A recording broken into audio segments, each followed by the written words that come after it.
students, welcome back to UGC Plugin in the literature series of HPSC PGT English. हमने शुरू की है एक marathon for all important questions related to literature portion. आप सब बहुत मेहनत कर रहे हैं जिसे देखकर हमारा मोटिवेशन भी बढ़ रहा है. आप सब इसी तरह से खूब मेहनत करो. अब बस 10 ही दिन की बात रह गई है. एक बार नौकरी हाथ में होगी तो ये सारी मेहनत का फल आपको मिल ही जाएगा. चलिए आज की क्वेश्चन सीरीज को हम शुरू करते हैं. ध्यान से सारे क्वेश्चन सुनेंगे तो आंसर याद हो जाएंगे. बहुत सारे स्टूडेंट्स का ये कहना है कि हमें आंसर पता नहीं चलता है. मैं हर क्वेश्चन के आंसर को एक्सप्लेन करती हूँ. उसका एक्सप्लेनेशन सुनना और समझना बहुत ज़रूरी है.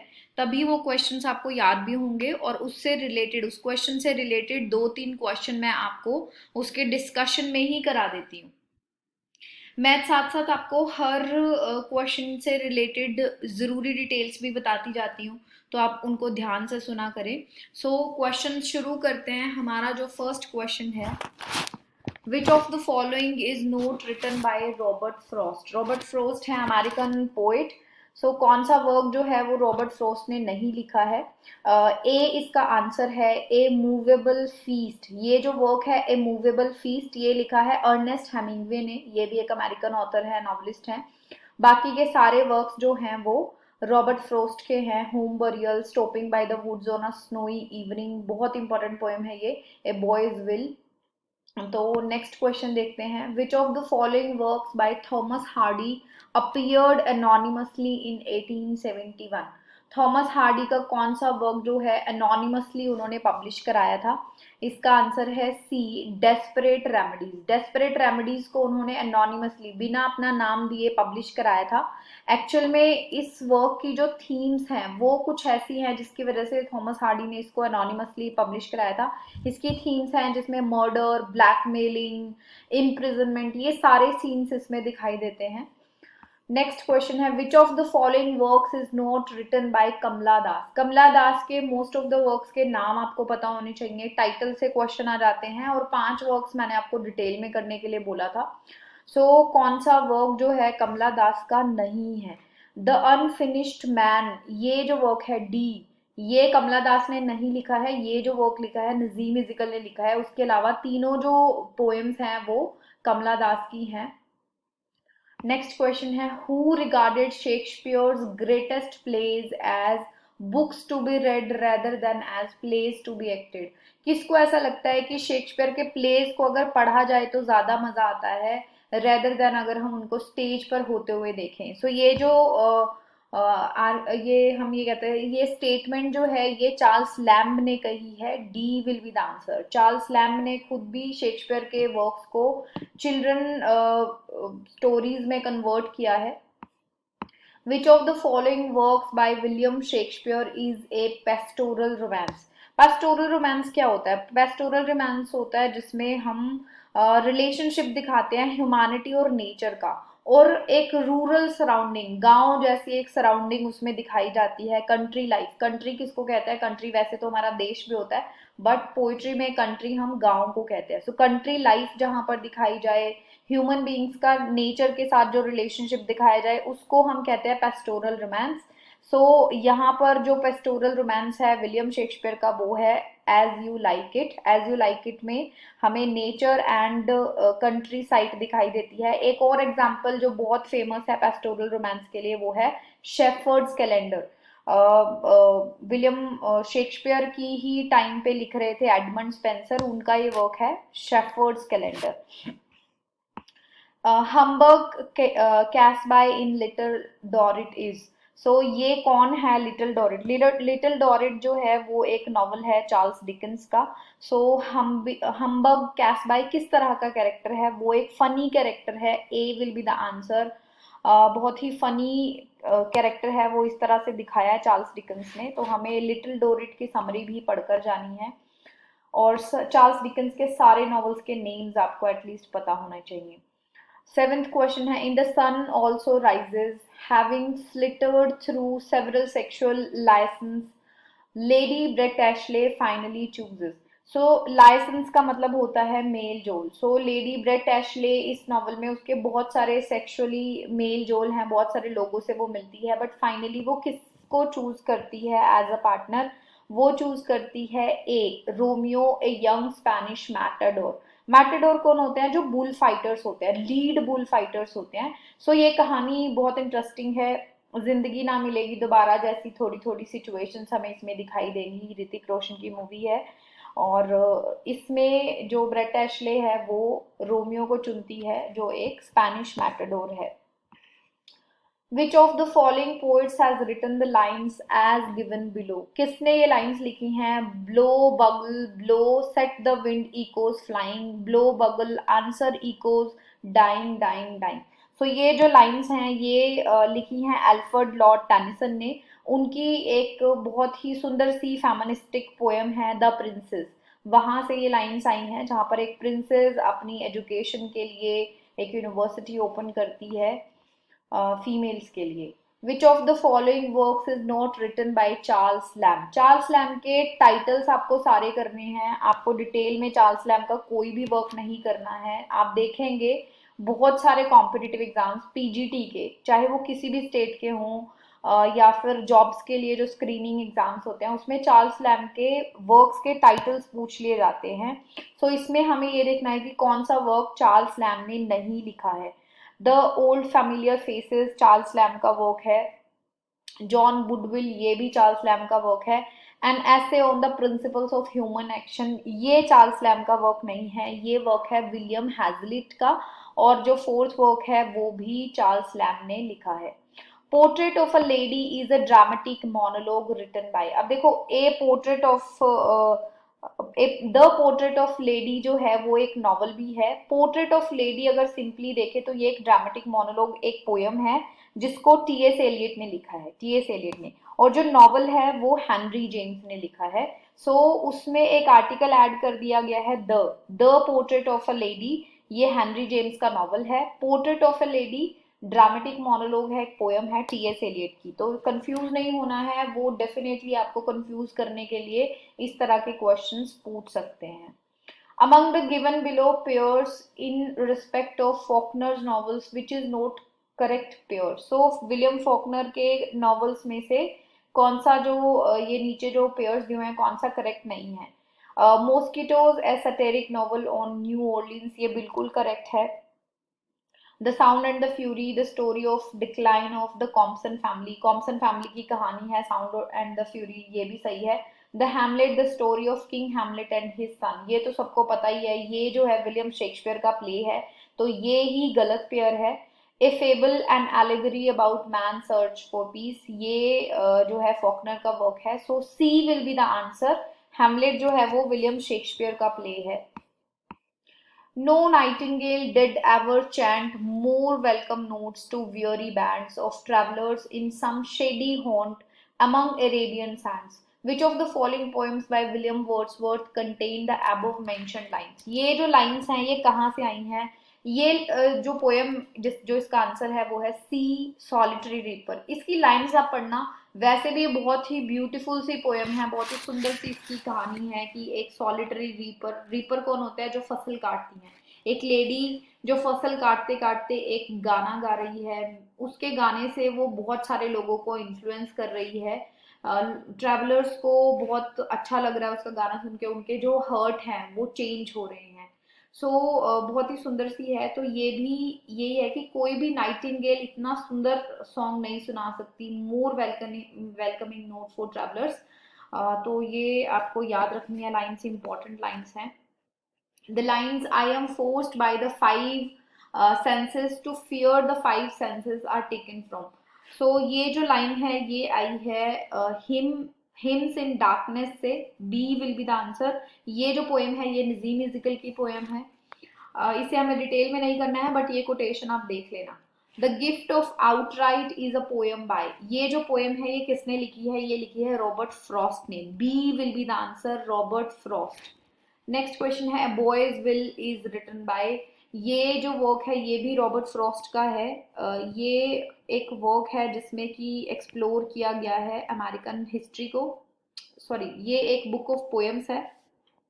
जो पीछे वाला वर्क है हमने द गिफ्ट ऑफ आउटराइट, इसके बारे में थोड़ा सा मैं आपको बता देती हूँ। ये एक्सप्लोर करता है idea of ownership and possession, कि जब इंग्लैंड के लोगों ने अमेरिका को पोजेस कर लिया था, कॉलोनाइज कर लिया था, उसके बाद जो अमेरिका में चेंजेस आए, अमेरिका एक कंट्री बन गया, मतलब USA, United states of America, America तो एक कॉन्टिनेंट है, सो यूएसए बना।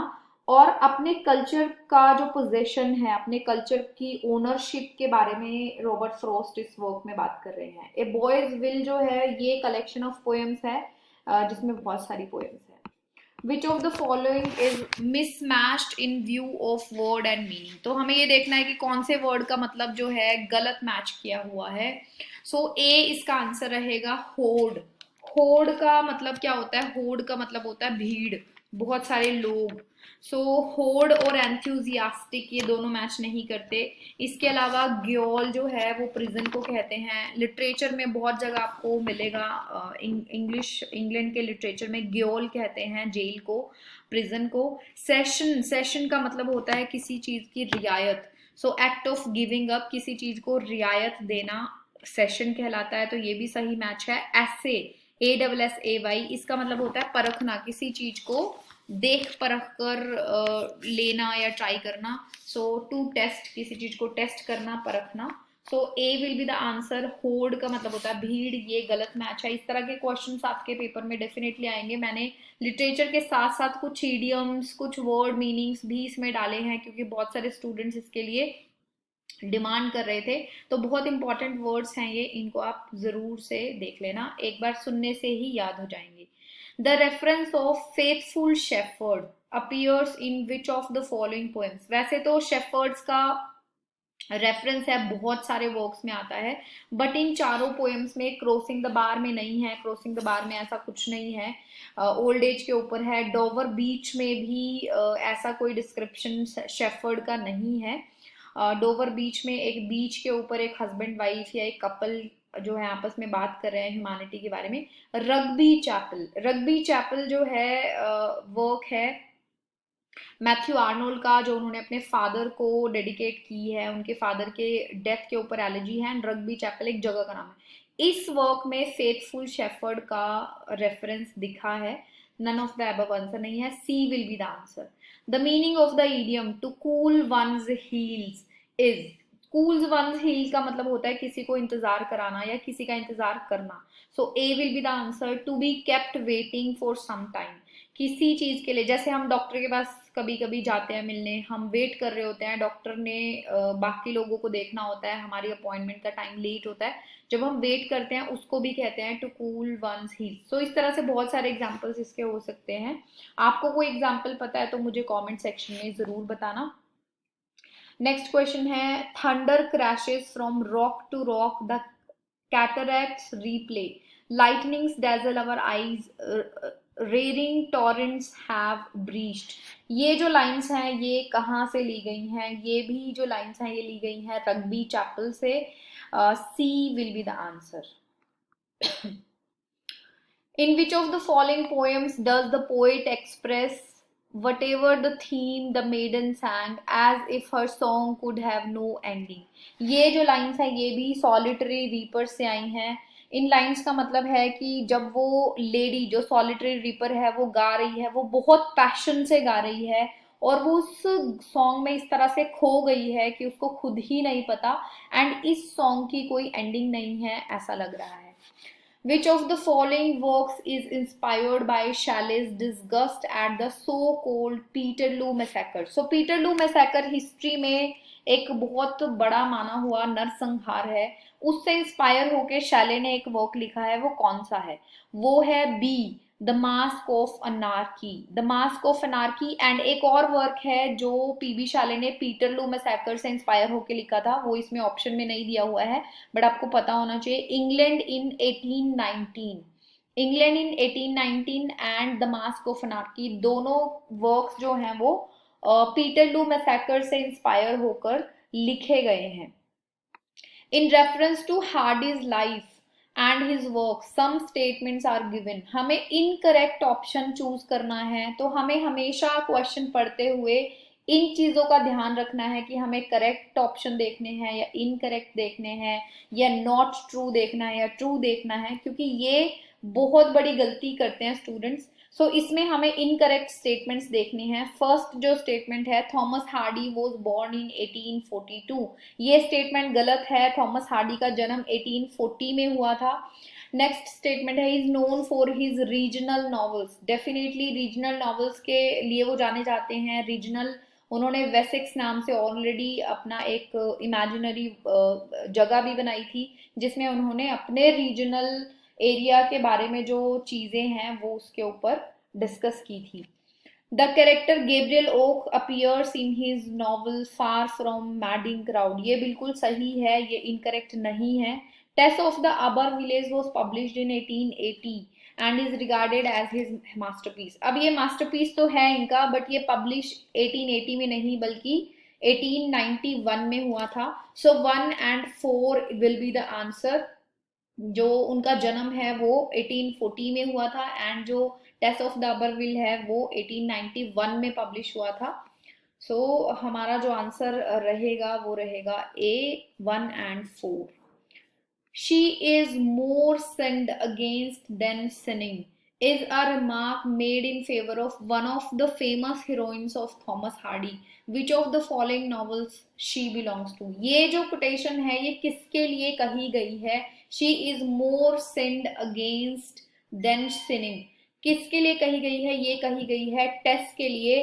क्यों कही गई है? अब देखो, टेस ने एक कसम खाई थी, एक वो ली थी सेलिबेसी की, ठीक है, बट उसने फिर भी एंजल क्लियर से शादी की, वो पिघल गई एंजल क्लियर के लिए, तो ऐसा कहा गया है she is more send against the sinning. तो ये जो कोटेशन है इसका मतलब क्या होता है कि कुछ लोग हैं वो अपने खुद के ऐसे कर्म उनके होते हैं कि उनको ऐसा लगता है कि उनके साथ गलत हुआ है, बट उनके खुद के कर्म इस तरह के होते हैं कि उनको पता नहीं होता, एंड वो कहते हैं, इसीलिए जो टेस है उसको कहा गया है कि she is more sinned against than sinning, क्योंकि उसने अपनी वो तोड़ी, अपनी जो उसने कसम ली थी वो उसने तोड़ी, एंड उसने एंजल क्लियर से शादी की। In a tragedy, the term catharsis can be broadly interpreted as, वैसे तो ये क्वेश्चन अरिस्टोटल से है, बट क्योंकि हमें ड्रामा भी है हमारे सिलेबस में, तो हमें पता होना चाहिए कि कथारसिस क्या है, ये जो टर्म है ये क्या है, क्योंकि टर्म्स एंड लिटरेरी टर्म्स में से एक क्वेश्चन बनता है। सो कथारसिस का मतलब क्या होता है? कथारसिस का मतलब होता है purgation of excessive emotion of pity and fear. मतलब जब हम किसी प्ले के थ्रू अपने स्ट्रॉन्ग फीलिंग्स को एक्सप्रेस करते हैं एक्सेस में, चाहे वो पिटी हो चाहे वो फियर हो, जब उनको एक्सेस में एक्सप्रेस किया जाता है उसको हम परगेशन कहते हैं, उसको हम कैथारसिस कहते हैं। ये जो टर्म है ये दी थी अरिस्टोटल ने ट्रेजेडी के सेंस में। Choose the incorrect use of idioms with pair of words. कौन सा ईडियम जो है वो गलत तरह से यूज किया गया है? सो इसका आंसर है A, Kashmir is rack and ruin of India. Rack and ruin का मतलब क्या होता है? तोड़ना और बर्बाद करना। सो कश्मीर हमारे इंडिया को तोड़ और बर्बाद नहीं कर रहा है, कश्मीर तो सबसे सुंदर जगह है, कश्मीर को तो स्वर्ग कहा जाता है दुनिया का। तो ये जो ईडियम है वो गलत यूज हुआ है। बाकी के ईडियम्स भी देख लेते हैं। माई मदर लव्स हर किथ एंड किन, ये बिल्कुल सही है। किथ एंड किन क्या होता है? रिश्तेदार, जो आपके करीबी लोग होते हैं। Hitler carried fire and sword wherever he went. Fire and sword भी एक इडियम है जिसका मतलब होता है किसी चीज को डिस्ट्रॉय कर देना वायलेंस से। सो हिटलर जहां भी जाता था वो फायर एंड स्वॉर्ड के साथ जाता था, यानी कि वो उस जगह को तबाह करने की कैपेसिटी रखता था, वो वायलेंस में बिलीव रखता था। Let us work heart and soul. Let us work heart and soul मतलब बहुत मेहनत से काम करना, तो हमें काम करना चाहिए हार्ट एंड सोल से, यानी कि पूरे मन से, पूरी मेहनत से। Who has spoken following lines in Shakespeare's Macbeth? Methought I heard a voice cry, sleep no more, Macbeth does murder sleep, the innocent sleep. So ये जो लाइन्स हैं ये किसने कही हैं? ये जो लाइन्स हैं मैकबेथ ने कही हैं, क्योंकि मैकबेथ ने जब मर्डर किया था डंकन का, राजा का। उसके बाद उसको कभी भी डीप स्लीप का एहसास नहीं हुआ, उसको कभी भी अच्छे से नींद नहीं आई, क्योंकि जो गिल्ट है अंदर वो उसको सोने नहीं दे रही थी। सो ये लाइंस मैकबेथ ने खुद के लिए कही हैं। नेक्स्ट क्वेश्चन है पुल स्ट्रिंग्स। ये भी एक फ्रेज है, इसका मतलब हमें ढूंढना है। पुल स्ट्रिंग्स का मतलब होता है use one's influence to get something done. कहते हैं ना कि उसकी स्ट्रिंग्स को पुल करना, यानी कि अपने फायदे के लिए किसी को प्रभावित करके काम करवा लेना। ड्रॉप इन, ड्रॉप इन का मतलब होता है कि बिना अनाउंस किए कहीं पर चले जाना, कोई विजिट करना। Pay a short unannounced visit, C will be the answer. ठीक है, अनअनाउंस्ड की ड्रॉप इन यानी कि कहीं पर अचानक से अपीयर हो जाना। ब्रेक इनटू, ब्रेक इनटू होता है फोर्सफुली एंटर करना कहीं पर। जैसे अगर चोर किसी के घर में चोरी करते हैं या डाका डालते हैं तो वो कहते हैं कि they break into the house, यानी कि फोर्सफुली वो घर के अंदर चले गए। So enter by force, B will be the answer.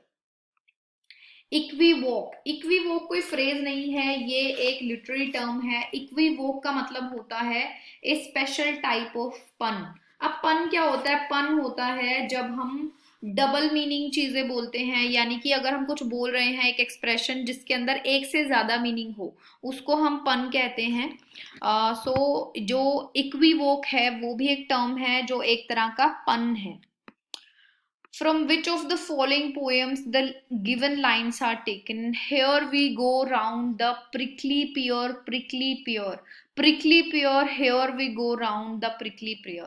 So ये जो lines है ये आई हैं टी.एस. एलियट के द होलो मैन से। ये बहुत ही कॉम्प्लेक्स सी पोएम है, इसकी समरी अगर आप देखना चाहो देख लेना, बट बहुत ही कॉम्प्लेक्स है। सो ये कोटेशन आप देख लेना, आसान है। प्रिकली प्योर बार बार आ रहा है, होलो मैन से आया है, और ये जो लाइंस हैं ये रेफर कर रही हैं जीसस क्राइस्ट को। बाइबल से जीसस क्राइस्ट का डिस्क्रिप्शन जो है ये बता रही हैं। In which of the following poems do we get the reference of Dryad, Flora and Ruth? ये तीनों कैरेक्टर्स हैं। ये कौन सी पोएम में हमें मिलते हैं? ये मिलते हैं D ode to a nightingale. Ode to nightingale में ड्रायड जो है नाइटिंगेल को रिप्रेजेंट कर रही है। फ्लोरा जो है वो है Roman goddess of flowers, flowers की गॉडेस को फ्लोरा कहा है। और जो रुथ है वो एक विडो लेडी है जिसका रेफरेंस बाइबल से लिया गया है, जो कि लॉयल रहती है अपने डिजीज्ड हस्बैंड के साथ टिल हिज डेथ। लास्ट तक वो अपने हस्बैंड के साथ लॉयल रहती है। सो ये जो तीनों कैरेक्टर्स हैं ये हमें मिलते हैं ओड टू अ नाइटिंगेल से। आप मुझे कमेंट सेक्शन में बताना ओड टू अ नाइटिंगेल किस ऑथर का वर्क है। आपको पता होना चाहिए नाइटिंगेल के ऊपर बहुत सारे लोगों ने पोएम्स लिखी हैं, but ode to a nightingale किसका वर्क है ये आप बताना। Thou lovest but never knew, love sad satiety. The above line is taken from. ये जो लाइन्स हैं ये कहाँ से आई हैं? ये जो लाइन्स हैं ये स्काईलार्क से आई हैं, टू अ स्काईलार्क से। टू अ स्काईलार्क पीबी शाले का वर्क है। द स्काईलार्क जो है विलियम वर्ड्सवर्थ ने लिखा है। यहाँ पर स्काईलार्क जो है वो सिंबल है हैप्पीनेस का। एंड ऑथर पीबी शाले बताना चाहते हैं कि जो हैप्पीनेस है वो हमें नेचर से ही मिल सकती है। ह्यूमैनिटी जो है वो नेचर के सराउंडिंग में ही हैप्पीनेस को प्रिजर्व कर सकता है, ह्यूमैनिटी और ले सकता है। Which of the following periodicals was started by Walt Whitman? So periodicals के ऊपर भी कई बार क्वेश्चन आ जाता है। वॉल्ट विटमैन ने भी एक periodical शुरू किया था। periodical क्या होते हैं? periodical जैसे न्यूज़पेपर मैगजीन्स होते हैं वैसे ही periodicals होते थे पहले। सो वॉल्ट विटमैन ने periodical शुरू किया था the long islander. The long islander, A will be the answer. I had seen birth and death die, but had thought they were different. Their birth was hard and bitter agony for us, like death our death. ये जो lines हैं ये कहाँ से आई हैं? ये जो लाइन्स हैं ये आई हैं the journey of the Magi. The journey of the Magi, C will be the answer. अब मजाई कौन है? मजाई तीन लोग हैं। टी.एस. एलियट ने बाइबल से रेफरेंस लेके इस वर्क को लिखा है, journey of the Magi. Maggie नहीं पढ़ते इसको, मजाए पढ़ते हैं। और ये जो कहानी है ये एक इंसान है, तीनों में से एक वाइज मैन, 3 वाइज मैन माने जाते हैं जो जीसस क्राइस्ट के बर्थ पर उनको मिलने आए थे, उनमें से एक मजाए, एक वाइज मैन का पॉइंट ऑफ व्यू इस पोएम में दिखाया गया है. What is the course of the life of mortal men of the earth? Nothing. And then they die at perish. And no one asks. ये लाइंस जो हैं ये कहाँ से आई हैं? ये लाइंस आई हैं रग्बी चैपल से. C will be the answer. Rugby Chapel से आई हैं. Of life immense in passion, pearls and power, cheerful for freest action from foam under the laws divine, the modern man I sing. The above mentioned lines appear in. ये जो lines हैं ये कहाँ से आई हैं? ये आई हैं वॉल्ट विटमैन की poem One's Self I Sing. B will be the answer. ये जो पोयम है ये बेसिकली इंडिविजुअलिटी को रिप्रेजेंट करती है, डेमोक्रेसी के बारे में है एंड मॉडर्न ह्यूमैनिटी के बारे में है. So modern man I sing, modern आएगा गाइज यहाँ, MODERN, modern man I sing. So Walt Whitman की फेमस पोएम है, ये कोटेशन आप ध्यान रखना. Who among the following has defined tragedy as an imitation of an action that is serious, complete and of a certain magnitude? Tragedy की ये definition दी है Aristotle ने. सो अरिस्टोटल ने ट्रेजेडी के ऊपर बहुत कुछ लिखा है. सो हमें अगर कभी कंफ्यूजन भी हो ट्रेजेडी के सेंस में, हम तुक्का लगाना चाहें तो हम अरिस्टोटल का तुक्का लगा सकते हैं. P.B. Shelley has been labeled as an ineffectual angel beating in void his luminous wings in vain. ये जो लाइंस है मैंने पिछली मैराथन में भी कराई थी, क्वेश्चन थोड़ा बदल के था.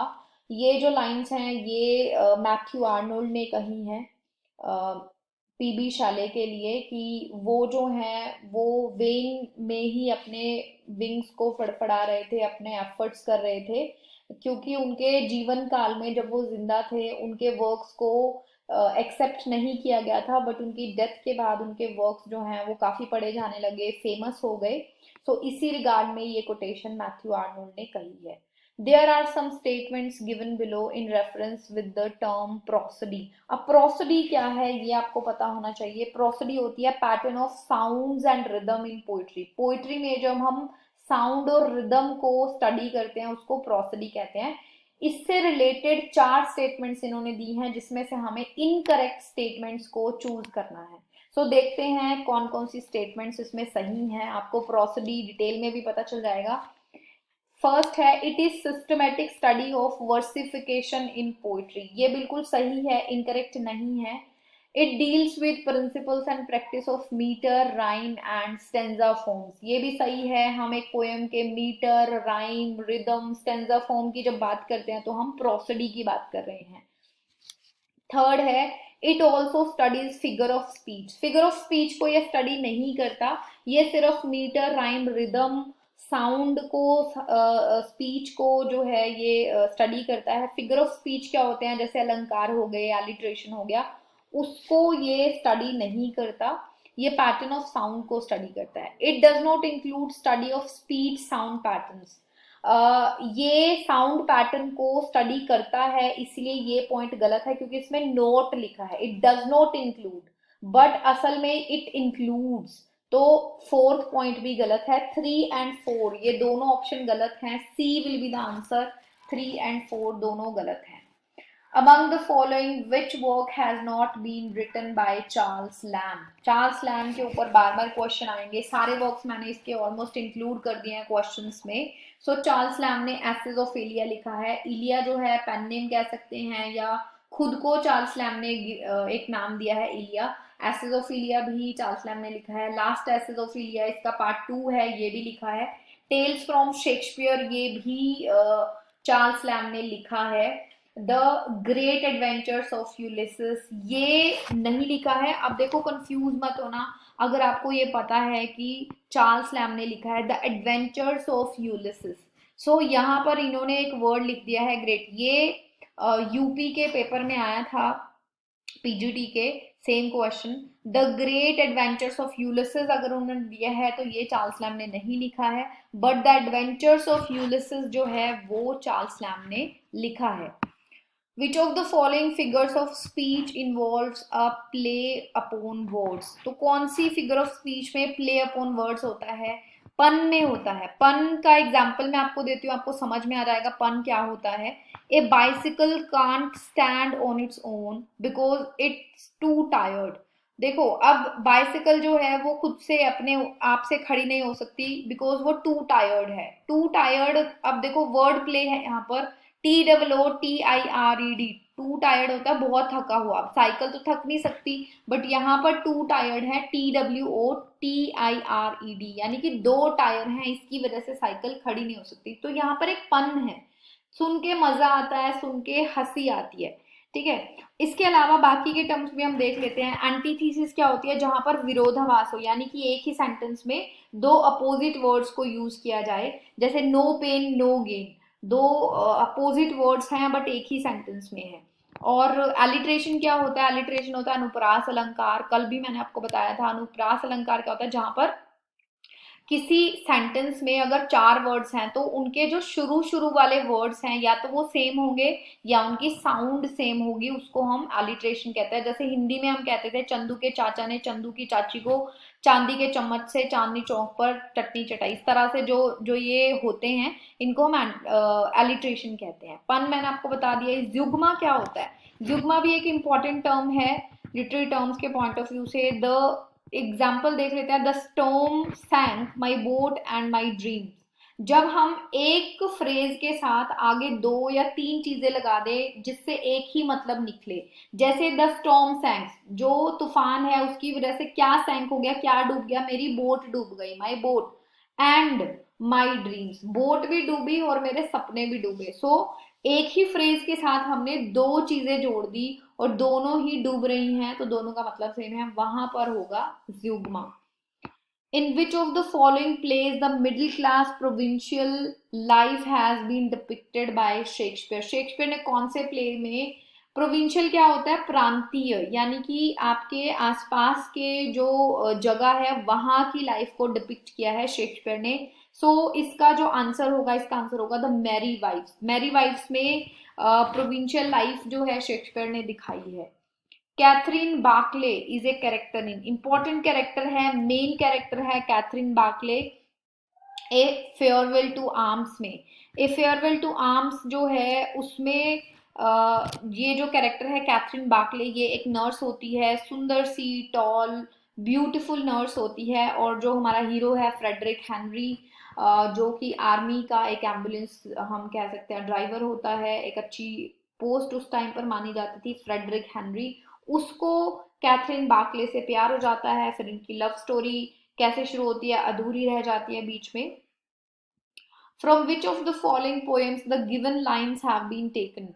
Tears, idle tears, I know not what they mean. Tears from the depth of some divine despair rise in the heart and gather to the eyes. ये लाइंस जो हैं टीयर्स आइडल टीयर्स से हैं। आसान क्वेश्चन है, confuse मत होना कि इतना आसान क्वेश्चन कैसे आ सकता है, ऑलरेडी एक एग्जाम में आया है ये। टीयर्स आइडल टीयर्स से ही आई है, टेनिसन की ये पोएम है, अल्फ्रेड लॉर्ड टेनिसन की। For the world which seems to lie before us like a land of dreams is taken from a poem by, ये जो पोएम है ये है डोवर बीच। डोवर बीच लिखी है मैथ्यू आर्नोल्ड ने। Matthew Arnold, A will be the answer. Matthew Arnold in lines में क्या कहना चाह रहे हैं? वो कहना चाह रहे हैं कि जो वर्ल्ड है उसको जब हम दुनिया को देखते हैं वो हमें फुल ऑफ अपॉर्चुनिटी दिखाई देती है, बट वो फुल ऑफ अपॉर्चुनिटी की साथ साथ एक्चुअल में फुल ऑफ इल्यूजन्स भी है, उसमें बहुत सारे इल्यूजन्स हैं। वो हमें भ्रम में डालती है ना। सो जो जितने भी रिलीजियस पोइट्स हैं वो भी यही बात कहते हैं कि ये जो दुनिया है हमें जितनी सुंदर दिखाई देती है उतना ही हमें ये मुक्ति से दूर लेकर जाती है। Young Nick Adams is a character of hummingbird novel. ये जो यंग निक है ये कौन से वर्क से आया है?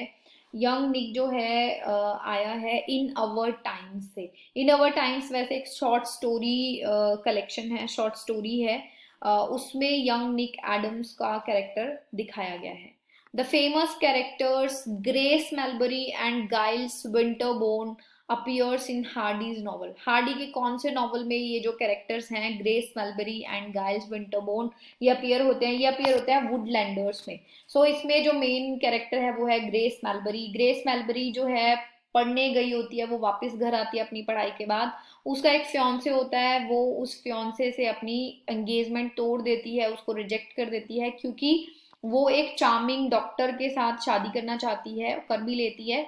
बट वो जो डॉक्टर है उसका जो कैरेक्टर है वो सही नहीं है, वो एक ऑब्जेक्शनेबल कैरेक्टर है इस कहानी में. Which form of comedy deals with the relations and intrigues of gentlemen and ladies living in a polished society? अगर आपने रोमांटिक एज कभी भी पढ़ी है तो आपको इसका आंसर सीधा सीधा मिल जाएगा. कॉमेडी ऑफ मैनर्स ऐसी होती है, लिटरेरी टर्म से एक क्वेश्चन है. कॉमेडी ऑफ मैनर्स क्या होती है? जहां पर बहुत सारे इंट्रीग्स हों. इंट्रीग क्या होता है? षड्यंत्र. जेंटलमैन एंड लेडीज, बहुत अच्छे घरों के जो आदमी हैं, औरतें हैं, जब वो पॉलिश्ड सोसाइटी में रहते हैं, हाई फाई सोसाइटी में रहते हैं और वो इंट्रीग्स षड्यंत्र रचते हैं, किसी किसी के बारे में चुगलियां करते हैं, लोगों की इमेजेस खराब करते हैं, ऐसे डिस्क्रिप्शन कौन सी कॉमेडी में मिलता है? कॉमेडी ऑफ मैनर्स में. ठीक है. इसके लिए एक इस तरह की एक और कॉमेडी है सिटी कॉमेडी, जहां पर अच्छी बड़ी सिटीज के शहरों की कहानियां दिखाई जाएं, उसकी सिचुएशंस दिखाई जाएं, उसको सिटी कॉमेडी कहते हैं. एंड कॉमेडी ऑफ मैनर्स क्या है? बेसिकली इसको प्रैक्टिस किया गया था रोमांटिक एज में. Which of the following works does not belong to romantic poetry? Romantic poetry से कौन सा वर्क बिलोंग नहीं करता है? हाइप्रियन जो है, देखो रोमांटिक एज हमने ऑलरेडी पढ़ी है. हाइप्रियन जो है हमने देखा था कीट्स का वर्क है. लिरिकल बैलेट्स विलियम वर्ड्सवर्थ का वर्क है. क्राइस्टेबल जो है एस टी कॉलरिज का वर्क है. सो ये तीनों जो वर्क्स हैं ये रोमांटिक पोइट्री से हैं. बट वेस्टलैंड जो है वो मॉडर्न पोइट्री से है. वेस्टलैंड लिखा है टी एस एलियट ने. टी एस एलियट जो है मॉडर्न एज में हम उनको पढ़ते हैं. The meaning of to give a wide berth is, ये भी एक फ्रेज है, हम मीडियम भी कह सकते हैं इसको. इसका मतलब होता है किसी को डिस्टेंस पे रखना. To keep one at a distance. A will be the answer. About whom did Arnold write in his poem Memorial Verses? He laid us as we lay at birth, on the cool flowery lap of birth.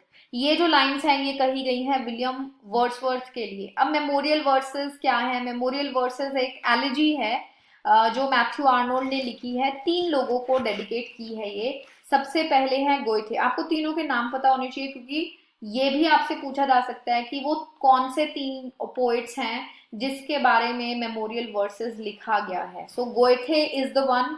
सबसे पहले है गोइथे, second है Byron, third है William Wordsworth. So William Wordsworth and Byron, Lord Byron दोनों एक ही as से हैं और गोइथे जो हैं वो ब्रिटिश लिटरेचर में हम उनको नहीं पढ़ते. सो इन तीनों की प्रेज में, इन तीनों की डेथ की एलर्जी में इन्होंने, डेथ के ऊपर इन्होंने ये मेमोरियल वर्सेस लिखा है. The knockabout scenes in Shakespeare's The Taming of the Shrew and The Merry Wives of Windsor are examples of. ये दोनों जो हैं किस तरह के वर्क्स हैं? क्या ये वल्गर कॉमेडी हैं? नहीं. कॉमेडी ऑफ ह्यूमर्स हैं? नहीं. ये फार्स हैं. फार्स क्या होता है? फार्स भी एक टाइप ऑफ कॉमेडी होती है जिसमें कि जो हमें कुछ सीरियस दिखाई देना चाहिए उसको फिर मजाक में टाल दिया जाता है, उसको रिडिकुलस तरह से दिखाया जाता है. फनी प्ले होते हैं, रिडिकुलर सिचुएशंस इसमें दिखाई जाती हैं. तो टेमिंग ऑफ द श्रू में and the wives, merry wives of Windsor दोनों में इस तरह का डिस्क्रिप्शन हमें दिखता है, इस तरह के कैरेक्टर्स हमें दिखते हैं. सो इसका आंसर रहेगा Fars. In which of the following poems do we get the reference of Proteus and Old Triton? अब ये जो है मेरी बचपन से फेवरेट पोएम है. ये मैंने अपने स्कूल टाइम में पढ़ी थी. विलियम वर्ड्सवर्थ की पोएम है the world is too much with us. The world is too much with us. अब इसमें ये दोनों कैरेक्टर अपीयर होते हैं, Proteus and old Triton. Greek mythology से दोनों कैरेक्टर हैं ये, प्रोटियस एंड ओल्ड ट्राइटन.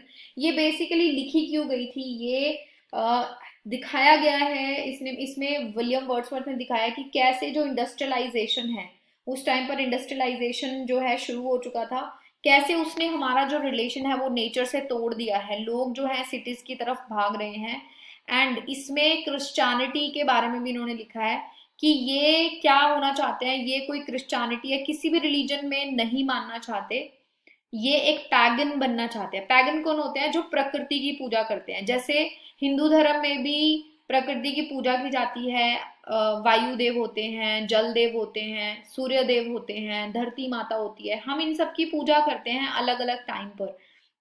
इसी तरह से जो विलियम वर्ड्सवर्थ हैं वो ये कह रहे हैं कि मैं एक पैगन की तरह लाइफ जीना चाहता हूँ, मैं सिर्फ नेचर के बीच में, मुझे कोई रिलीजन नहीं चाहिए, रिलीजन जो है लोगों को बांटता है। तो इस तरह की ये सुंदर सी पोएम है, इस सुंदर सा एक सोनेट है, 14 लाइन्स की, 14 लाइन्स की एक पोएम है। आप चाहो तो इसकी डिटेल थोड़ी सी देख लेना, आपको अच्छी भी लगेगी।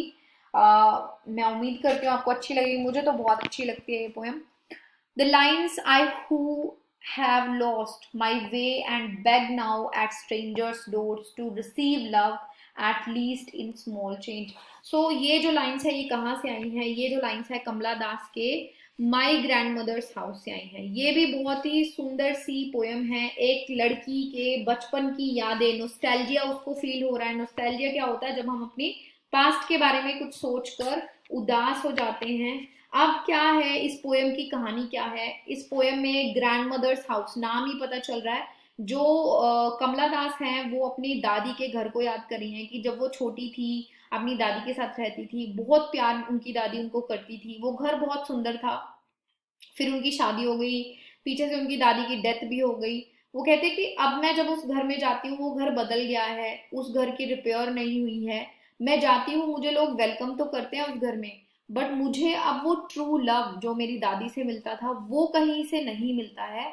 एंड उसे लव के लिए दर दर भटकना पड़ता है स्ट्रेंजर्स के दरवाजे पर। So she is longing for that love, वो उस लव को पाने के लिए, जो ट्रू लव है, एक्चुअल लव है, जो उसकी दादी उसे करती थी, उसके लिए वो तड़प रही है। वो उसने इस पोएम में एक्सप्लेन किया है। Which of the following periodicals brutally assailed Keats' second volume of verse published in 1818? अब जॉन कीट्स की लाइफ की बायोग्राफी देखनी बहुत इंटरेस्टिंग है। छोटी सी लाइफ थी उनकी, बहुत कुछ उन्होंने लिखा, बहुत कुछ अचीव किया, बट आसान नहीं थी। बहुत सारी दिक्कतें इनको थी, गरीबी थी, फैमिली में बहुत सारे लोगों की डेथ हो गई, उसका डिलेमा। ऊपर से जो ये लिखते थे इनके क्रिटिक्स भर भर करके थे। सो कौन से जो पीरियोडिकल है जिसमें कीट्स के लिए असेल्ड का मतलब होता है कि बहुत बुरी तरह से क्रिटिसाइज करना, ठीक है, प्रहार करना। अब प्रहार दोनों तरह से हो सकता है, फिजिकली भी हो सकता है और कमेंटिंग से भी हो सकता है। सो कौन से पीरियोडिकल में कीट्स के लिए तीव्र प्रहार हुए थे उनके सेकंड वॉल्यूम ऑफ पोइट्री के लिए? सो वो जो पीरियोडिकल है वो है ए, द क्वार्टरले रिव्यू। क्वार्टरले रिव्यू में बहुत बुरी तरह से क्रिटिसाइज किया गया था जॉन कीट्स के वर्क्स को। ऐसा नहीं है कि जॉन कीट्स के फेवर में कोई खड़ा नहीं हुआ था, बहुत सारे पोइट्स ने जॉन कीट्स को डिफेंड भी किया था। विलियम वर्ड्सवर्थ ने, बायरन ने, ठीक है, बहुत सारे लोगों ने पहले क्रिटिसाइज किया, फिर बाद में जो है कीट्स की प्रेज भी की। तो ये हमें याद रखना है कि क्वार्टरली रिव्यू में क्रिटिसिज्म हुआ था जॉन कीट्स की पोइट्री का। Which of the following is written by Charles Lamb? Charles Lamb ने कौन सा वर्क लिखा है? चार्ल्स लैम्ब ने लिखा है Rosamond grey. D will be the answer. Rosamond grey जो है, मैं थोड़ा सा ब्रीफ कर देती हूँ, आपको नाम याद रहेगा। जो चार्ल्स लैम्ब हैं वो एक लड़की को बहुत प्यार करते थे, एन सिमंस उनका नाम था। और अगर आप इनकी बायोग्राफी देखो तो इन दोनों की शादी नहीं हुई थी, ये दोनों कभी इकट्ठे नहीं हुए थे, क्योंकि जो चार्ल्स लैम्ब है उनकी सिस्टर मैरी लैम्ब वो मेंटली स्टेबल नहीं थी और उन्होंने उसी मेंटली अनस्टेबिलिटी में अपनी मदर को मर्डर कर दिया था, जिसकी वजह से जो चार्ल्स लैम्ब हैं वो किसी से भी शादी नहीं कर रहे थे एंड वो नहीं चाहते थे कि उनकी बहन किसी और को भी हार्म करे, तो वो अकेले उनको टेक केयर कर रहे थे अपनी सिस्टर को। सो इसी अपनी गर्लफ्रेंड से या अपनी बिलवर्ड से इंस्पायर्ड होकर उन्होंने ये स्टोरी लिखी थी, जिसमें एलन क्लियर एक लड़का है एंड वो रोजामंड ग्रे से प्यार करता है, एक सुंदर सी लड़की है, बट उनका जो लव है वो पूर्ण नहीं चढ़ता, पूरा नहीं होता, क्योंकि जो रोजामंड ग्रे है उसकी अचानक से डेथ हो जाती है सडनली, जिसकी वजह से इनकी लव स्टोरी अधूरी रह जाती है। नेक्स्ट है, which of the following statement is not correct about Charles Dickens. Not correct, correct नहीं देखनी है, नॉट करेक्ट देखनी है। फर्स्ट है, melodramatic element is chiefly noticeable in his early works, Oliver Twist and Nicholas Nickleby। So दोनों में dramatic scenes हमें दिखाई देते हैं, ये ट्रू है। The illustration of Harley Street appears in Little Dorrit। Little Dorrit में ये जगह दिखाई गई है, Harley Street. The strength and weakness of Dickens' humor and pathos lies in the hypersensitive imagination। ये भी बिल्कुल सही है। D, the terms Newgate novel is inspired by Dickens novel Newgate। So Dickens ने कोई भी न्यूगेट नाम से नॉवल नहीं लिखा है। हाँ, न्यूगेट जेल जो है उसके बारे में डिस्क्रिप्शन डेफिनेटली है, बट न्यूगेट नाम से डिकेंस ने कोई नॉवल नहीं लिखा है। So D will be the answer. ये जो है इंफॉर्मेशन ये इनकरेक्ट है चार्ल्स डिकेंस के लिए। So D will be the answer. Who among the following said the child is father of the man। बहुत ही अटपटी सी कोटेशन है। ये कोटेशन आई है विलियम वर्ड्सवर्थ की पोएम से, माई हार्ट लीप्स अप नाम से। एक बहुत ज्यादा फेमस नहीं है ये पोएम, बट ये लाइन बहुत फेमस है, the child is father of the man. अब इसका मतलब क्या है? इसका मतलब विलियम वर्ड्सवर्थ के इस लाइन का बहुत सारे मतलब निकल सकते हैं, बट एक्चुअल में इस पोएम को अगर हम देखेंगे तो इसका मतलब है कि जो एक इंसान है, एक पर्सन है, वो जो उसका एडल्ट बिहेवियर है वो उसके बचपन के हैबिट्स की वजह से क्रिएट होता है। यानी कि अगर हमारे लाइफ में बचपन में कोई इंसिडेंसेस हुए हैं, हमारा बिहेवियर जवानी में उन सारी चीजों के ऊपर बेस कर कर ही बनता है। अगर हम बहुत काइंड हैं, हम बहुत लोगों की हेल्प करने वाले नेचर के हैं, हमने बचपन में जो चीजें सीखी उसकी वजह से हम वैसे हैं। हम बहुत गुस्से वाले हैं, या हम लोगों की हेल्प बिल्कुल करना पसंद नहीं करते, या हम ज्यादा लोगों से मिलना पसंद नहीं करते, बात करना नहीं पसंद करते, हम बहुत ही शाय काइंड है, वो भी कहीं ना कहीं हमारे चाइल्डहुड से हमें मिलती है। So child is father of the man, इन लाइन्स का मतलब इस तरह से है।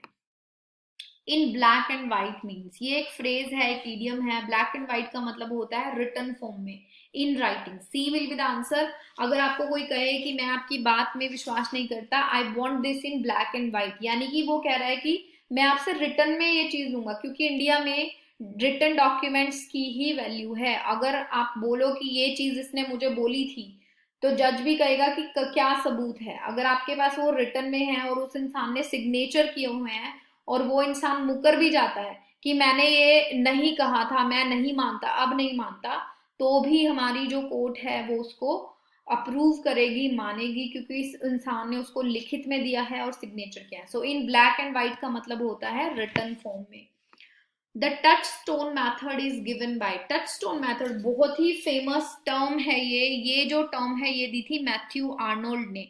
टच स्टोन का क्या मतलब होता है? सो मैथ्यू आर्नोल्ड ने ये टर्म दी थी कि जब आप किसी भी चीज को क्रिटिसिज्म कर रहे हो, किसी भी वर्क को अगर क्रिटिक्स क्रिटिसाइज कर रहे हैं, तो वो टच स्टोन मैथड यूज करें। टच स्टोन मैथड क्या है कि जैसे हम आपने कभी सुना होगा पारस पत्थर, जिसको छूकर या जिसको टेस्ट करने के लिए एक स्टोन होता है। सो इसी तरह लिटरेचर में टच स्टोन मेथड उन्होंने दिया है, यानी कि अगर आप किसी वर्क को क्रिटिसाइज कर रहे हो, एनालाइज कर रहे हो, तो आप उस वर्क के कुछ पैराग्राफ्स को लो, और जो कोई भी महान ऑथर्स हैं, जो लेजेंड्स हैं, उनके वर्क्स के कुछ पैराग्राफ्स को लो और कंपेयर करो, क्या वो उस लेवल के वर्क्स हैं, क्या वो लाइंस जो हैं वो उस लेवल की हैं जिस लेवल के उस लेजेंड ने लिखा है, ग्रेट पोइट्स ने लिखा है, तब तो वो सही है। अगर वो उसके बराबर का नहीं है तो फिर वो जो वर्क है वो ग्रेट वर्क नहीं है, उसमें कमियां हैं। सो टच स्टोन मेथड के साथ साथ पर्पल पैचेस भी एक टर्म है, मैं इसके साथ साथ आपको बता देती हूँ। पर्पल पैचेस क्या होता है? वो कहते हैं कि हो सकता है कुछ ऑथर्स जब लिख रहे हैं वो कुछ पैराग्राफ्स बहुत अच्छे लिख दें, बट ओवरऑल उनका वर्क उतना महान नहीं हो, उसको कहते हैं पर्पल पैचेस। कि एक वर्क में अगर कुछ अच्छे अच्छे लाइंस हमें दिख रही हैं, बहुत हैवी इडियम्स, बहुत हैवी वर्ड्स उन्होंने यूज किए हुए हैं, तो वो है पर्पल पैचेस। यानी कि अगर जिसमें सिर्फ पर्पल पैचेस हैं वो वर्क महान नहीं हो सकता, उसे एक्चुअल में टेस्ट करना पड़ेगा टच स्टोन मैथड से। Nissim is equal was awarded the साहित्य academy award award for his poetry collection. कौन सी पोइट्री कलेक्शन के लिए निज़ीम इज़िकल को जो है साहित्य अकेडमी अवार्ड मिला था? इंपॉर्टेंट क्वेश्चन है गाइस, याद रखना इसको। ये मिला था latter day psalms. Latter day psalms, psalms क्या होती है? जाम्स वर्ड जहां पर आए समझ जाना रिलीजन से रिलेटेड है, ठीक है। सो ये रिलीजियस टोन में है, पोएट्री कलेक्शन है लेटर डे एग्जाम, इसी के लिए साहित्य अकेडमी अवार्ड इनको मिला था। Which poem of Tennyson does start with the heroic line courage he said and pointed towards the land? Opening lines है गाइस, याद रखना, बहुत इंपॉर्टेंट है, बार बार आएंगी। मैंने इसको बार बार इस अपने क्वेश्चंस में डाला है ताकि आपको याद हो जाए। ये आई है लोटस ईटर से, द लोटस ईटर। टीएस नहीं, लॉर्ड टेनिसन का ये वर्क है लोटस ईटर्स, और बहुत ही सुंदर सी कहानी है। अगेन आप कहेंगे कि सारी कहानियां मैडम को सुंदर लगती हैं, बट ऐसा नहीं है। कुछ कुछ कहानियां, कुछ कुछ चीजें आपको बहुत अच्छी लगती हैं। जैसे इसमें भी जो यूलिसिस है वो रेस्ट करना चाहता है, और लोटस ईटर नाम के एक आइलैंड पर वो रुक जाना चाहते हैं जहाँ पर सिर्फ दिन है, जहाँ पर सिर्फ रेस्टफुलनेस है, जहाँ पर ना सीजन बदलते हैं, जहाँ पर ना लोगों को कोई दुख है ना तकलीफ है। तो इस तरह से बहुत ही सुंदर सी पोएम है। Tennyson was appointed the poet laureth in the year. Tennyson, Lord Tennyson है, 1850 में वो पोइट लोरेट बने थे। पिछली बार भी मैंने एक क्वेश्चन दिया था आपको, बहुत इंपॉर्टेंट है। 1850 में ही इन मेमोरियम पब्लिश हुई थी, 1850 में ही विलियम वर्ड्सवर्थ की डेथ हुई थी, एंड विलियम वर्ड्सवर्थ के बाद ही लॉर्ड टेनिसन जो है पोइट लोरेट बने थे। इनसे पहले विलियम वर्ड्सवर्थ पोइट लोरेट थे 1850 तक, इसके बाद टेनिसन बने थे। कुछ वर्ड्स हैं, कुछ टर्म्स हैं हम कह सकते हैं जो आपके पेपर में आ सकती हैं। एफोरिज्म, एफोरिज्म क्या होता है? एफोरिज्म होती है कहावतें। जैसे हम कहते हैं कि जो बोएगा वो काटेगा, ठीक है। तो जो ये कहावतें होती हैं उसको कहते हैं एफोरिज्म, यानी कि शॉर्ट फ्रेज दैट से समथिंग ट्रू एंड वाइज। ऐसे शॉर्ट फ्रेजेस जो आपको कुछ बहुत ही वाइज एडवाइस दे दें और जो ट्रू हो, ट्रूथ हो। जैसे जो बोओगे वो काटोगे, जैसा आप करोगे वैसा आप भरोगे। तो ये एक ट्रू चीज है लाइफ में, ये डेफिनेटली अप्लाई होती है। आपने जैसे कर्म किए हैं वैसा ही आपको भुगतना पड़ता है। सो अफोरिज्म याद रखना। बहुत सारे ऑथर्स हैं जो अफोरिस्टिक लैंग्वेज लिखते हैं, जैसे फ्रांसिस बेकन हैं, उनकी लैंग्वेज में आपको बहुत सारी ऐसी कहावतें मिलेंगी। नेक्स्ट वर्क है, वर्ड है एनिमोसिटी। एनिमोसिटी, एनिमोसिटी का मतलब क्या होता है? एनिमोसिटी का मतलब होता है स्ट्रॉन्ग फीलिंग ऑफ हेटरेड। जब हम किसी से बहुत नफरत करें, उस फीलिंग को एनिमोसिटी कहते हैं।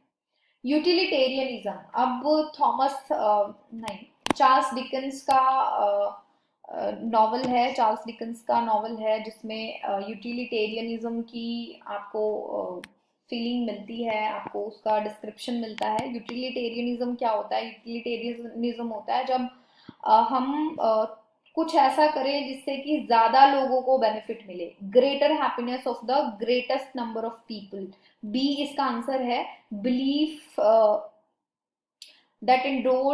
that endorses greater happiness of the greatest number of people, यानी कि ऐसा बिलीफ जिसकी वजह से ज्यादा लोग खुश हों। अब इसको एक एग्जांपल से समझते हैं, ठीक है। यूटिलिटेरियन एक बहुत इंपॉर्टेंट टर्म है, इसलिए आपको इसको समझ आना चाहिए। आपने एयरलाइंस के बारे में सुना होगा, फ्लाइट्स के बारे में सुना होगा, जिसमें दो तरह के सेक्शंस होते हैं। एक होता है इकोनॉमी सेक्शन, एक होता है बिजनेस क्लास। अब देखो एयरलाइन सेम है, उसमें कुछ लोगों को टिकट महंगी दी जाती है, कुछ लोगों को सस्ती दी जाती है। इससे क्या हो रहा है? इससे ज्यादा लोगों का बेनिफिट हो रहा है। जिनके पास पैसा है वो बिजनेस क्लास में जाएंगे, उनको थोड़ी सी एक्स्ट्रा सहूलियत जो है एयरलाइंस दे देगी। बट कुछ लोग जो हैं वो पॉकेट फ्रेंडली टिकट चाहते हैं, वो उड़ना भी चाहते हैं आसमान में, बट वो बहुत ज्यादा पैसा भी नहीं खर्च करना चाहते, तो वो इकोनॉमी में ट्रेवल करेंगे। तो ये क्या है? यूटिलिटेरियनिज्म है, जिससे कि कुछ ऐसी सोच बनाई गई जिससे मैक्सिमम लोगों को बेनिफिट मिले। अमीर लोगों को भी कुछ एक्स्ट्रा मिल रहा है, वो भी एक्स्ट्रा पैसे खर्च कर सकते हैं, एयरलाइंस को भी बेनिफिट है, और जो लोग बहुत ज़्यादा पैसे नहीं खर्च कर सकते उनको भी प्लेन में सफ़र करने का मज़ा लेने की छूट मिल गई। यूटिलिटेरियनिज्म इसी को कहते हैं। If in a ballad a line or stanza is repeated but with an addition that advances the story, it is called. So ballad क्या होता है, पहले तो आपको बैलेड पता होना चाहिए. बैलेड एक पोयम होती है या एक ऐसा सॉन्ग होता है जो एक कहानी सुनाता है. ठीक है, सो बैलेड क्या होता है, जिसमें एक कहानी हो जो गाई जाए, सॉन्ग फॉर्म में हो, चाहे वो पोयम है चाहे वो सॉन्ग है, बट उसको म्यूजिकल फॉर्म में सेट किया जाए. और जनरली बैलेड्स को 4 लाइनों के स्टेंजा में लिखा जाता है. 4 लाइनों के स्टेंजा होते हैं जिसमें फर्स्ट और थर्ड जो लाइन है वो राइम करती है एंड सेकंड एंड फोर्थ जो लाइन है वो राइम करती है. ठीक है, सो बैलेड के अंदर से ही एक और टर्म निकलती है जो इन्होंने पूछी है. If in a ballad a line or stanza is repeated, कोई लाइन अगर रिपीट करी जाए but with an addition that advances the story is called. So जब कोई लाइन रिपीट हो जाए तो उसको कहते हैं incremental repetition. Incremental repetition B, इसका रट्टा लगा लो, बहुत ज्यादा डिटेल में जाने की जरूरत नहीं है. Which of the following statements is not correct with reference to ode. Ode के रिलेशन में कौन सी चीज सही नहीं है. अब जैसे बैलेड है वैसे ओड की भी एक डेफिनेशन है. ओड क्या होता है, कोई भी ऐसी पोयम जो कि किसी स्पेशल ओकेजन के लिए लिखी जाए या फिर वो किसी पर्टिकुलर पर्सन से बात करे या किसी चीज के बारे में बात करे. ठीक है, सो उसको हम ओड कहते हैं. जैसे जॉन कीट्स के जितने भी ओड्स हैं वो किसी पर्टिकुलर इंसान की बात कर रहे हैं, किसी पक्षी की बात कर रहे हैं, किसी मौसम की बात कर रहे हैं. जैसे ode to Grecian urn, Grecian urn की उसमें बात हो रही है. Ode to autumn, autumn season से बात कर रहे हैं, ऑटम सीजन की बात चल रही है. ओड टू नाइटिंगेल में नाइटिंगेल की बात चल रही है. ओड टू साइकी, साइकी के बारे में. सो किसी पर्टिकुलर पर्सन या ओकेजन के बारे में बात हो तो उसको हम ओड कहते हैं. सो चारों पॉइंट्स हम पढ़ेंगे. पिंडर्स ओड्स आर एनकोमियास्टिक. एनकोमियास्टिक क्या होता है, जहां पर चीजों की प्रेज की जाए, भगवान की प्रेज हो या किसी चीज की. सो पिंडर और होरेस दो राइटर्स हैं जो ओड्स के लिए माने जाते हैं. Horatian and Pindaric ode, odes के टाइप्स भी दो हैं. सो पिंडर के जो ओड्स हैं वो एनकोमियास्टिक हैं, बिल्कुल हैं, उसमें आपको प्रेज दिखेगी. इन contrast to the passion, visionary boldness and formal language of Pindar's odes, many Horatian odes are calm, meditative and colloquial. बिल्कुल सही है ये. पिंडर के ओड्स में हमें पैशन और बोल्डनेस दिखाई देती है, फॉर्मल लैंग्वेज भी दिखाई देती है, उसमें प्रेज भी दिखाई देती है. बट होरेस के कुछ ओड्स हैं जो बहुत शांत हैं, मेडिटेटिव हैं. ठीक है, तो ये भी बिल्कुल सही है, ये भी हमारा आंसर नहीं है. The irregular ode was introduced by Thomas Gray. Irregular ode third type का ओड है, वो जो है थॉमस ग्रे ने इंट्रोड्यूस नहीं किया था. किसने इंट्रोड्यूस किया था, अब्राहम काउले ने इंट्रोड्यूस किया था. सो ये आप याद रखना कि जो इरेगुलर ओड है वो अब्राहम काउले ने इंट्रोड्यूस किया था. फोर्थ पॉइंट है Pindar's odes were written to praise and glorify someone. ये और फर्स्ट पॉइंट सेम है. अगर आपको एनकोमियास्टिक का मतलब पता होता तो आपको पता लगता कि ये दोनों तो एक जैसे हैं, तो आपको आंसर ऑलरेडी पता होता कि दोनों तो नहीं होंगे, बी और सी में से कुछ आंसर होगा. सो इसी को ही कहते हैं एलिमिनेशन मेथड. अगर हमें क्वेश्चन सही से समझ आ जाए, पॉइंट सारे सही से समझ आ जाए, तो फिर हमें पता चलता है कि आंसर कौन सा सही हो सकता है और हमारे क्वेश्चंस में आंसर गलत होने के चांसेस ना के बराबर रह जाते हैं. नेक्स्ट क्वेश्चन है Jane Barks is the narrator in. Jane Barks Barnes जो है वो बहुत इंपॉर्टेंट कैरेक्टर है. द सन ऑल्सो राइजेस से है ये. द सन ऑल्सो राइजेस का नरेटर है, कहानी वो सुना रहा है. D will be the answer. What is the name of Greek tragedy written by Matthew Arnold. So Matthew Arnold ने एक वर्क लिखा है जिसको ग्रीक ट्रेजेडी हम कह सकते हैं. वैसे वो कोई प्ले या ट्रेजेडी नहीं है, वो एक पोयम है. इसका आंसर है मिरोप. मिरोप जो है एक ग्रीक कैरेक्टर है जिस जो बहुत सारे कैरेक्टर्स को जो है रेफर करता है. बहुत सारे कैरेक्टर्स के लिए वर्ड यूज किया जाता है मिरोप. और मैथ्यू आर्नोल्ड ने लिखा है मिरोप अ ट्रेजेडी. ये एक पोयम है बेसिकली. ठीक है, सो एक पोयम का नाम है Merope a tragedy. The protagonist writes a letter of confession, but it gets lost under the carpet only to be found on the wedding day. Who is the protagonist? So बहुत ही famous सा reference है. एक protagonist जिसने एक चिट्ठी लिखी confession की, but जब उसने दरवाजे के नीचे स्लिप करी तो वो एक कारपेट के नीचे चली गई. वो कैरेक्टर कौन है, वो है हमारी टेस. टेस ने वो चिट्ठी लिखी थी एंजल के लिए एंड अपना कन्फेशन किया था, उसके साथ जो भी हुआ, उसका रेप हुआ था, उसकी पूरी कहानी उसने उसमें लिखी थी। बट वो जो है वेडिंग डे पर मिलती है, वो शादी से पहले उसको सब कुछ सच बताना चाहती थी, अंधेरे में नहीं रखना चाहती थी, बट एंजल को लगता है कि ये जो इसने किया है उसने उसको धोखा दिया है। A 14 lines poem in iambic pentameters consisting of three quatrains and a concluding couplet is known as। ये जो डेफिनेशन है ये किसकी है? ये सोनेट की डेफिनेशन है, सोनेट का भी शेक्सपियरियन सोनेट। एक होता है पेट्रार्कन सोनेट, पेट्रार्कन सोनेट में होते हैं दो स्टेंजा, एक ऑक्टेव और एक सेस्टेट, 8 लाइनों का और 6 लाइनों के दो स्टेंजा। बट जहां पर 3 क्वार्टरन यानी कि 3 स्टेंजा हो 4-4 लाइनों के और एक कपलेट हो 2 लाइनों का 14 लाइनें, उसको कहते हैं Shakespearean sonnet. Which poem of Tennyson does start with the heroic line courage he said and pointed towards the land? ये लाइन ऑलरेडी मैं आपको बता चुकी हूँ पिछले क्वेश्चन में, ये है लोटस ईटर से। लोटस ईटर की ओपनिंग लाइंस हैं, स्टार्टिंग लाइन है, तो आपको पता होनी चाहिए। John Keats ode to autumn is an example of. किस तरह का ओड जो है वो जॉन कीट्स ने लिखा है? जॉन कीट्स ने बेसिकली लिखे हैं होरेशियन ओड्स। सारे जो ओड्स हैं उसके होरेशियन ओड्स हैं। होरेस से वो बहुत ज्यादा इंस्पायर्ड हुए थे एंड उन्होंने ओड्स लिखे थे होरेस को कॉपी करके। सो होरेशियन ओड है ode to autumn. Which of the following works is not written by Robert Frost? Robert Frost का वर्क कौन सा नहीं है? सो रॉबर्ट फ्रॉस्ट ने नहीं लिखा है green hills of Africa. Green hills of Africa लिखा है अर्नेस्ट हेमिंगवे ने। बाकी सारे वर्क्स जो हैं वो रॉबर्ट फ्रॉस्ट के हैं। For which work did E.M. Forster remark while criticizing Mulk Raj Anand? Avoiding the rhetoric and circumlocution, it has gone straight to the heart of its subject and purified it. So E.M. Forster ने मुल्क राज आनंद के एक work के लिए forward लिखा है। कल मैंने आपको बताया था पिछले वीडियो में, फॉरवर्ड होता है जब कोई ऑथर किसी और के वर्क के लिए एक कमेंट्री लिखता है।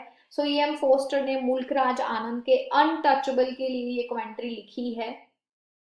ये हमें याद रखना है, अनटचेबल जब भी पब्लिश होता है उसके साथ ये कमेंट्री भी साथ में आजकल पब्लिश होती है लास्ट में। So untouchable will be the answer, D will be the answer. Which of the following pairs is mismatched? कौन से पेयर्स जो हैं वो मिसमैच्ड हैं? सो प्रोटियस अनबाउंड 1820 में पब्लिश हुआ था, हेलस 1822 में, एडोनियस जो है वो 1823 में पब्लिश नहीं हुआ था, 1821 में पब्लिश हुआ था। एडोनियस क्या है? पीबी शाले का वर्क है। बेसिकली पीबी शाले ने मॉर्न किया है जॉन कीट्स को, उनकी डेथ के ऊपर एक एलिजी है एडोनियस। एलेस्टर 1816 में पब्लिश हुआ था। सो C will be the answer. एडोनियस जो है वो 1821 में लिखा गया था। 79th क्वेश्चन है, which of the following is mismatched? कौन सा वर्क जो है वो मिसमैच्ड है? अब ये कंफ्यूज नहीं होना, ये आपको रट्टा लगाना है, याद रखना है। विलियम वर्ड्सवर्थ ने ग्रीन लेनेट लिखा है, द कुकू भी लिखी है, टू द स्काईलार्क भी लिखी है, बट टू ए स्काईलार्क नहीं लिखी है। टू ए स्काईलार्क पीबी शाले की पोएम है, तो कंफ्यूज नहीं होना है, इसको याद कर लो। बहुत सारे कॉम्पिटिटिव एग्जाम में ये क्वेश्चन आ चुका है। Memoranda during the war is written by, last question है गाइस। ये जो वर्क है ये लिखा है वॉल्ट विटमैन ने।